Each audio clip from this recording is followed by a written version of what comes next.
Namaste. Welcome to this video on Lilith, on this new moon in Scorpio that brings us a lot of interesting energy for us to work with and for us to transform.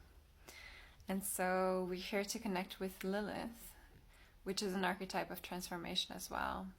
And she's very much here to initiate us into a new version of ourselves by activating a part of our consciousness that has been repressed for a very long time and yet has so much power and so much wisdom for us to connect to. So Lilith comes to us from Jewish mythology. It was written first in Babylonian Tamil text, written between the 3rd and the 5th century current era.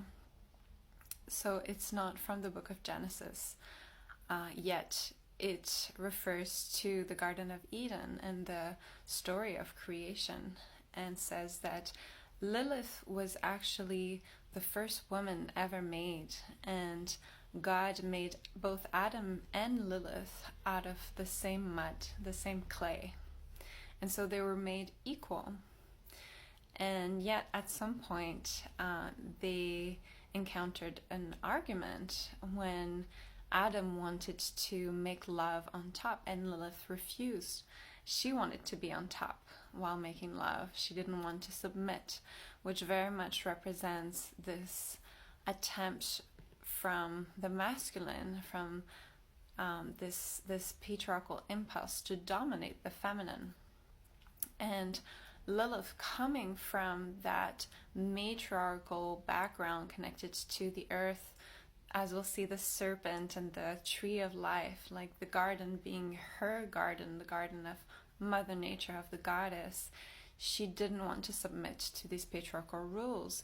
And so God, this Jewish God Yahweh, banned her from the garden, and she became a demon, and she exiled and retreated by the Red Sea.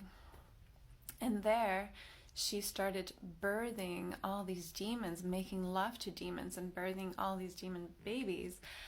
And of course, as with all mythology, there's so many different variations of the story, but pretty much she was demonized to the point of possibly marrying Satan and then becoming a baby stealer, although there's other versions of the story that says that she was actually a protector of children as well. And later in this myth, she comes back as the serpent to initiate Eve, that then replaced her and became Adam's consort, not made equal but made of Adam's rib.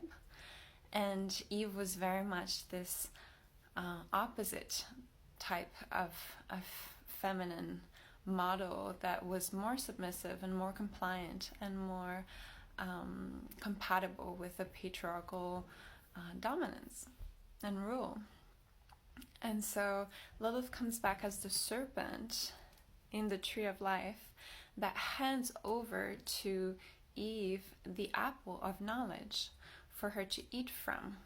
And it is in a way a temptation. She's very much opening that possibility for her to be initiated into the goddess mystery, into that matriarchal realm where she is connected to the earth, she's connected to plant medicine and all the wisdom of the earth, including how to work with the elements, how to work with minerals, elemental beings, like very much all this earthly wisdom and knowledge.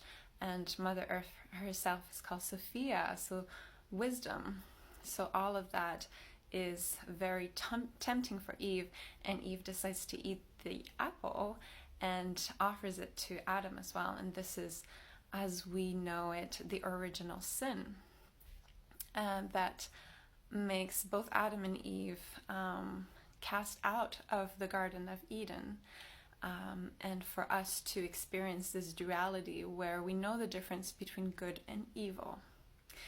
So this is a very important story, and whether you're very familiar with it or not, it has really impacted our psyche because it's a story of creation. It's a story about our origin, and because we don't have many other stories that really explain where we come from and the development of our soul, of our psyche, and the different initiation and phases that we've gone through as human beings to be experience this consciousness where we're evolving, and yet we don't really know who we are, what we're here for, etc.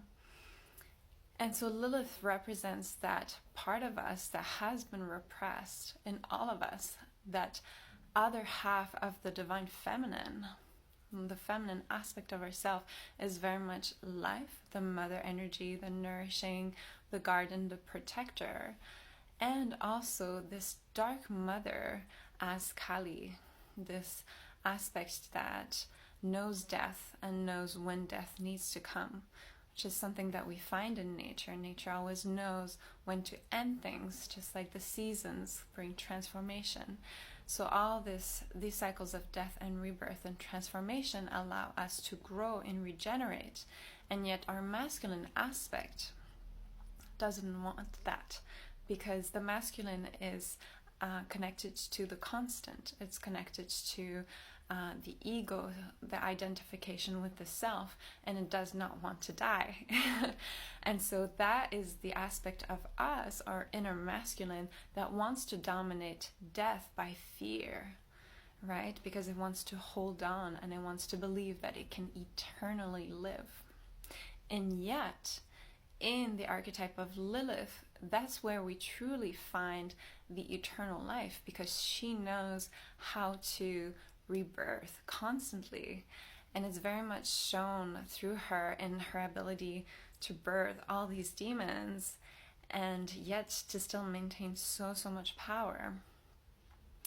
She's also connected to vampires, and so vampires are not inherently evil. Of course, as many things, they have been demonized very literally by our culture. Yet if you research very much in depth the mythology of vampires, Lilith as a vampire was very much a giver of life. And so vampires were connected to a cult, an elite cult that had many priestesses that would perform all these mystical rituals, again, the wisdom of the goddess, to charge their menstrual blood to be able to secrete a substance for others and for themselves to drink, and that representing eternal life and regeneration, because menstrual blood has tremendous incredible properties for us, and including stem cells that allow us to regenerate and heal, and lots of beneficial enzyme and nutrients, etc. So that's another thing that's been really distorted by our common culture, the fact that menstrual blood is something that is a waste, something that is toxic and disgusting, and that's really disempowering to the part of our feminine to